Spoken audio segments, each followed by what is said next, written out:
목사님, 저도 복음서에 나오는 사람들과 같이 치유의 기적을 경험하고 싶은데 어떻게 하면 되나요? 궁금합니다. 알려주세요. 답은 치유기적의 원리를 알아야 됩니다 라고 말씀드리고 싶습니다.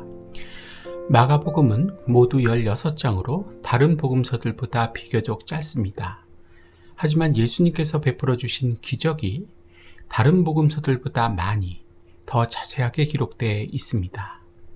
특별히 1장에 나오는 나병 환자의 치유 사건은 사복음서를 통틀어서 가장 간결하고 선명하게 치유기적의 원리를 알 수 있게 해줍니다. 치유기적의 원리, 무엇일까요? 마가복음 1장 40절로부터 42절까지의 나병 환자의 치유 사건을 통해 알아봅니다. 첫 번째 치유기적의 원리는 찾아 나옴입니다. 일단 나병 환자는 예수님을 찾아 나왔습니다. 딴 곳으로 가지 않았습니다. 예수님께로 왔습니다. 이게 중요합니다. 자의가 되었건 타의가 되었건 간에 예수님께로 온 것입니다. 여기에서 치유의 기적은 시작이 됩니다. 그리고 예수님을 찾아왔다는 것은 예수님을 믿는 믿음이 있었다는 것을 의미합니다. 나병 환자가 예수님을 찾아왔다는 것은 이게 보통 일이 아닙니다. 돌에 맞아 죽을 각오를 하고 부정하다. 나는 부정한 사람입니다를 수백 번, 수천 번을 외치며 찾아온 것입니다. 무엇이 그를 이렇게 만들었을까요? 믿음입니다. 예수님께서 날 고쳐주실 수 있다는 믿음입니다. 믿음이 이처럼 목숨을 걸게 하고 수치심을 견디게 만든 것입니다. 사랑하는 여러분, 이런 믿음이 있으십니까? 치유의 기적은, 치유 기적의 기초는 믿음입니다.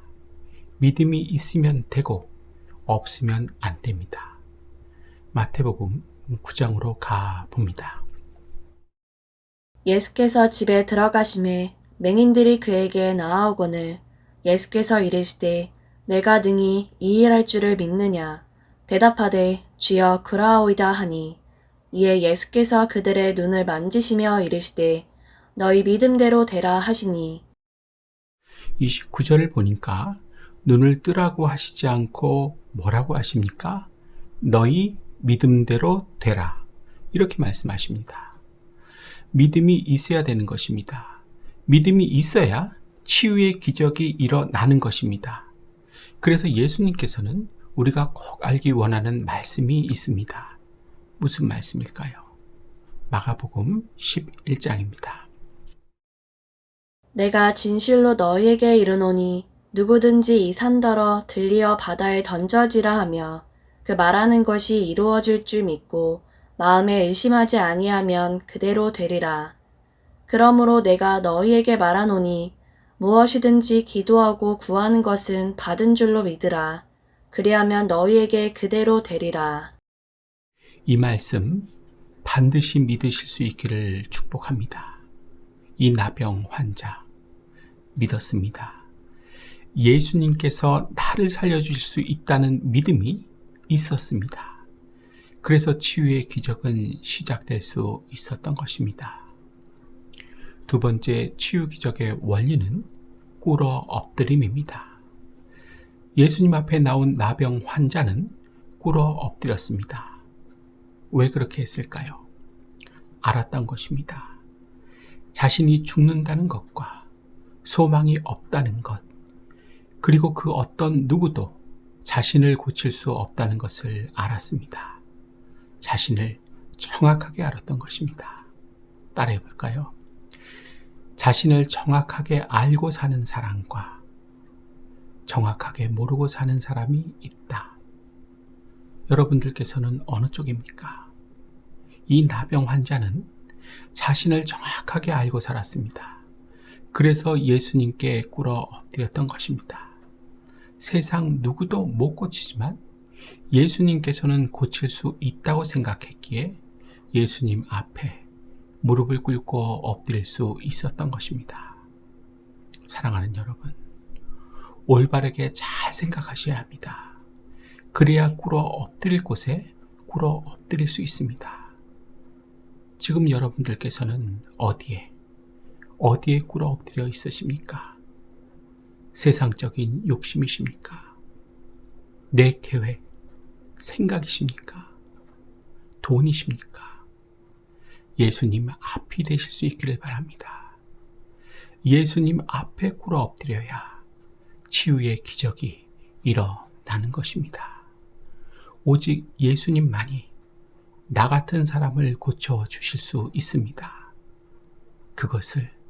그 문제를 해결하실 수 있습니다. 나는 못하고 안 됩니다. 믿으셔야 사는 것입니다. 안 그러면 썩습니다. 누렇고 찐득찐득한 고름이 나오게 됩니다. 이런 인생 되시지 않기를 바랍니다. 세 번째 치유 기적의 원리는 간구함입니다. 간구했다는 것은 아주 절실한 애타는 심정으로 구했다는 것입니다. 이것은 나병 환자의 태도를 알게 해줍니다. 아시는 바와 같이 이때 당시 나병에 걸리면 모든 병원의 의사들이 다 포기해버립니다. 고칠 수 없는 불치병으로 되어 있어서 죽음을 기다리게 합니다. 하지만 더 고통스러운 것은 전염성이 우려되어 사랑하는 가족과도 친구들과도 영구의 격리가 되어 살아야 합니다. 또 자신을 스스로 부정하다고 말해야 하며 하나님께 저주를 받았다는 생각으로 죽어가야 한다는 것입니다. 이런 처지에서 그의 간구는 당연했을 것입니다. 하지만 생각해 보십시오. 모든 나병 환자가 이 나병 환자처럼 예수님을 찾아 나와서 간구할 수 있을까요? 아닐 것입니다. 그렇게 하기 싫어하는 나병 환자들도 많았을 것입니다. 이유가 무엇일까요? 어렸을 때부터 형성된 삶의 태도입니다. 태도 자체가 어떤 일을 하더라도 간절하지 않도록 형성이 된 것입니다. 즉, 간절하지 않음이 내 인격이 된 것입니다. 그래서 나병에 걸려서도 간절하지 않은 것입니다. 주변을 한번 둘러보십시오. 뭐를 해도 간절하게, 절실하게, 애타게 하는 사람이 있습니다. 반면에 이렇게는 절대 안 되는 사람이 있습니다. 대충, 대강, 그냥 하는 사람이 있다는 것입니다. 신앙생활을 하는 데 있어서도 그 인격 그대로 가져와서 합니다. 기가 막히죠? 이런 사실을 본인은 모르고 있는 것입니다.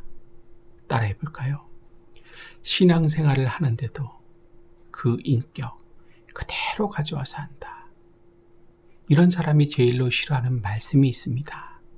무슨 말씀입니까? 마태복음 7장의 말씀입니다. 구하라. 그리하면 너희에게 주실 것이요. 찾으라. 그리하면 찾아낼 것이요. 문을 두드리라. 그리하면 너희에게 열릴 것이니 구하는 이마다 받을 것이요. 찾는 이는 찾아낼 것이요. 두드리는 이에게는 열릴 것이니라. 너희 중에 누가 아들이 떡을 달라 하는데 돌을 주며 생선을 달라 하는데 뱀을 줄 사람이 있겠느냐. 너희가 악한 자라도 좋은 것으로 자식에게 줄 줄 알거든.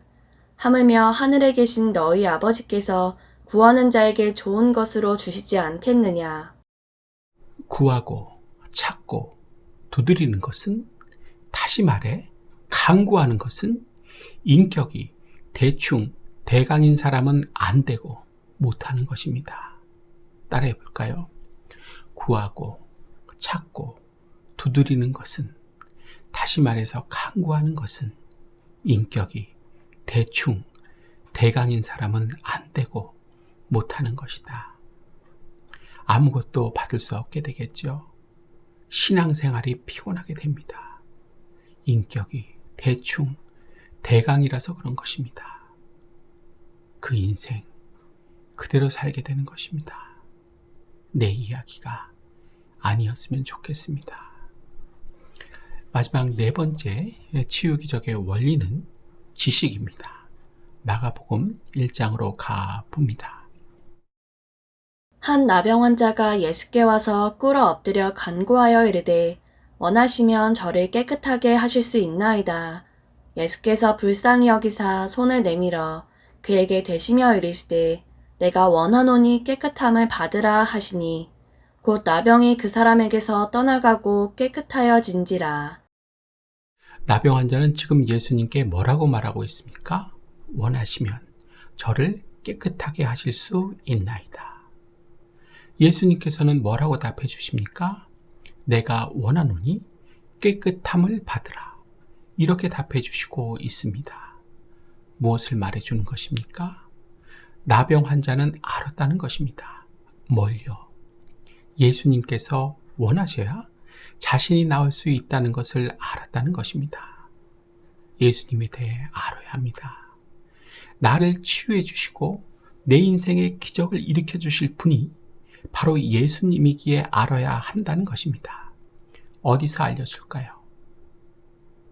교회에서입니다. 성경을 통해서입니다. 설교 시간을 통해서인 것입니다. 교회를 소홀히 하지 마십시오.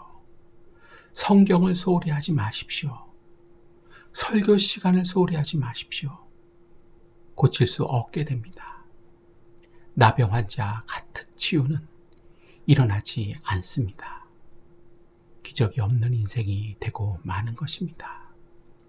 그 운명, 그 미래, 그대로 살게 되는 것입니다. 묻겠습니다. 그렇게 살고 싶으십니까? 나병 환자와 같은 치유가, 기적이 여러분의 인생 가운데서도 일어나길 축복합니다. 하지만 사탄은 우리를 방해합니다. 이상과 같이 알게 된 네 가지 원리, 지금까지 살펴본 원리들 절대 실천하지 못하게 합니다. 그래서 그냥 그대로 살 수밖에 없게 만듭니다. 어떻게?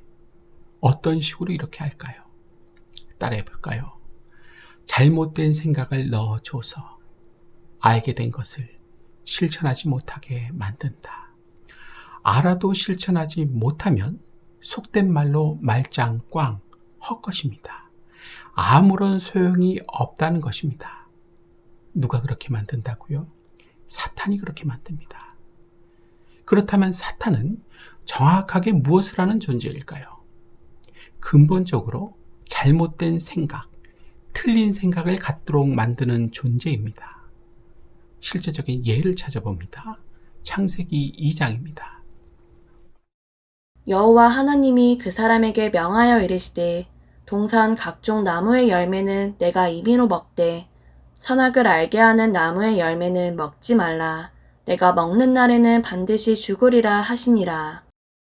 하나님께서는 내가 먹는 날에는 반드시 죽으리라 이렇게 말씀하셨습니다. 그런데 사탄은 너희가 결코 죽지 아니하니라 이런 식으로 잘못된 생각을 넣어주는 것입니다. 틀린 생각을 갖게 해주는 것입니다.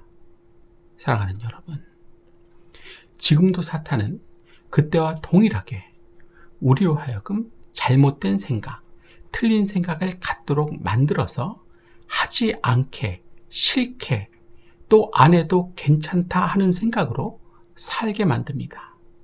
순종하지 못하게 하는 것입니다. 속고 있는 것입니다. 정신 잘 차리고 사셔야 합니다. 또 사람에 따라서는 이미 사탄에게 함락돼 있는 사람, 정복돼 있는 사람도 있습니다. 그래서 알아도 하지 않고 싫어하며 괜찮다고 하며 사는 것입니다. 그 사람에게 순종은 없습니다. 죽어도 안 합니다. 아주 악질이 되는 것입니다. 내가 정말로 이렇게 살고 있다면 진심으로 회개하셔야 합니다. 회개하지 않고 계속해서 순종하지 않고 내 마음대로 멋대로 그냥 그렇게 사신다면 하나님의 진노가 임하게 될 것입니다. 에베소서 5장입니다. 여러분은 헛된 말에 속아 넘어가지 마십시오. 이런 일 때문에 하나님의 진노가 순종하지 않는 자식들에게 내리는 것입니다. 따라해 볼까요? 순종하지 않으면 하나님의 진노가 내린다. 명심하실 수 있기를 바랍니다. 이제는 좀 더 사실적인 이야기를 해볼 차례입니다. 나병 환자. 나병 환자란 어떠한 사람을 가리키는 것일까요? 아픈 사람입니다. 몸이 아픈 것은 물론이고 정신도 아파집니다. 고독한 사람입니다. 나병에 걸리면 고립이 되고 외롭게 살아가야 합니다. 앞날이 암담한 사람입니다. 아무런 희망도 가질 수 없는 것입니다. 그리고 감각이 없는 사람입니다. 신경세포가 다 죽어가기 때문에 통증이 제대로 느껴지지 않습니다. 코가 잘라져 나가도, 귀가 잘라져 나가도 별 감각을 못 느낍니다. 그래서 더 심각한 것입니다. 그러면 여러분, 나 자신이, 내가 나병 환자라는 생각이 들지 않으십니까? 내가 이렇게 죽어가고 있지는 않으십니까? 치유기적의 원리를 알아야 하는 것입니다. 그래야 나도 치유기적을 받게 되는 것입니다. 이제 말씀을 마치려고 합니다. 치유기적의 4가지 원리 무엇입니까? 첫째, 찾아 나옴입니다. 둘째, 꿇어 엎드림입니다. 셋째, 강구함입니다. 마지막 넷째, 지식입니다. 오늘 우리에게 치유기적의 원리를 깨닫게 해주신 하나님께 감사하십시다. 나병 환자와 같은 내 인생에도 치유가, 기적이 찾아올 줄로 믿습니다. 오늘은 여기까지 하겠습니다. 잘 들어주셔서 감사합니다.